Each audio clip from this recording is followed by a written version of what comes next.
আনন্দ দিবে না। দুই কারণে নারীরা জাহান্নামে যাবে বেশি। বিশ্বনবী মেরাজ থেকে এসে বললেন, ইয়ামা আশারান নিসা, ও নারীরা তাসাদ্দাকনা, তোমরা বেশি বেশি সদকা করো, দান খয়রাত করো। নারীরা বললেন কেন, আমাদের বললেন কেন?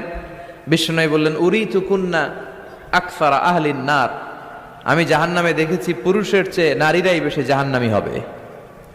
কি কারণে? দুইটা কারণ। তাকফুরনাল আশিরা, সবাই না, অধিকাংশ নারীরাই স্বামীর অস্বীকৃতি করে। স্বামী যা দেয় এতে সন্তুষ্ট থাকতে চায় না, আছে না নাই? স্বামীর কি চাকরি, কি ব্যবসা, তার উপার্জন কতটুকু, এটাও আপনার দেখার দরকার, আছে না নাই? এখানেই তো আপনার সবরের বিষয়। জান্নাত তেমনি এমনি আসবে না বোন, আপনাকে সবর করতে হবে।